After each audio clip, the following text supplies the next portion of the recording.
Sir ಏನಿಲ್ಲ, ಇದು ಇಲ್ಲಿ ಕರ್ಕಟ್ಟಾಗಿದ್ದೀನಿ. ನಿಮ್ಮ RIVAಗಳು ಇದ್ದಾರೆ, ಇವು ಸ್ವಲ್ಪ ಇವ್ದು ಇದೆ ಸರ್. ಇದು ಸರ್ಕಾರದ ಇದ್ರ ಪ್ರಕಾರ ನೀವು ಅವರಿಗೆ ಖಾತೆಗಳು ಮಾಡ್ಕೊಡ್ಬೇಕು.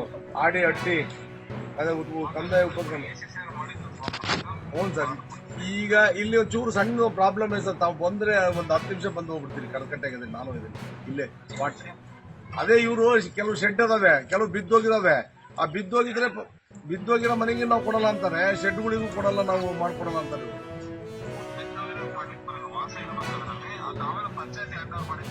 ಅಲ್ಲ ಸರ್, ಒಂದು 10 ನಿಮಿಷ ಬಂದೋರಿ ಸರ್ ಇಲ್ಲಿಗೆ ಕರ್ಕಟ್ಟ. ಆ ಮನೆಗೆ ಇರಕ್ಕೆ ಹೆಂಗಾಗತ್ತೆ ಹೇಳ್ರಿ? ನೀವು ದಾಖಲೆ ಕೊಡ್ತಂದ್ರೆ ಮನೆ ಹೆಂಗ್ ಕಟ್ಟಕ್ಕೆತ್ತಾರ ಅವ್ರಿಗೆ? ನೆಕ್ಸ್ಟ್ ಈಗ ನೀವು ಈಗ ಸರ್ಕಾರದ ಆದೇಶದ ಪ್ರಕಾರ ನೀವು ಅವ್ರಿಗೆ ಮಾಡ್ಕೊಟ್ರೆ ಅವರಿಗೆ ಈ ಸ್ವತ್ತು ಖಾತೆ ಏನೋ ಕೊಟ್ರೆ ಮನೆ ನಾಳೆ ಪಂಚಾಯತ್ ಮನೆ ಹಾಕಿ ಮನೆ ಕಟ್ಕೊಂತಾರೆ. ನೀವು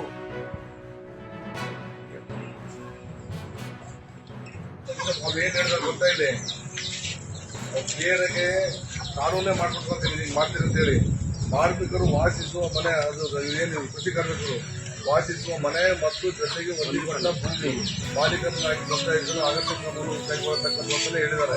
ನೀವು ಅವರಿಗೆ ನೀವು ರಿಸೀವ್ ತಗೊಂಡು ಮಾಡಿದ್ರೆ ಅವ್ರು ಕೂಡ ಪತ್ರ ಅವ್ರು ಎಲ್ಲ ಕೊಡಿಸ್ತೇನೆ ನಾನು. ನೀವು ರಿಪೋರ್ಟ್ ಕೊಡ್ರ ಮಗ, ಇದು ಮನೆ ಬಿದ್ದೋಗಿರೋದ್ರಿಂದ ಬೇರೆ ಕಡೆ ಹೋಗಿದ್ದಾರೆ ಅಂತ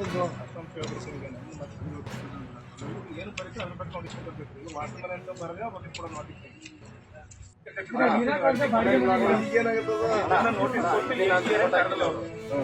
ಮನೆ ಬಿದ್ದಿದ್ದು ಈಗ ಏನಿದೆ ಅದನ್ನ ಹಾಕಿರಲ್ಲ, ನೋಟಿಸ್ ಕೊಟ್ಟಿಲ್ಲ ಇವರಿಗೆ. ಅವ್ರು ಬರೆದ ಪ್ರಕಾರ ನೋಟಿಸ್ ಕೊಟ್ಟಿಲ್ಲ. ಮನೆ ಯಾವ ನೋಟಿಸ್ ಹೇಳಿ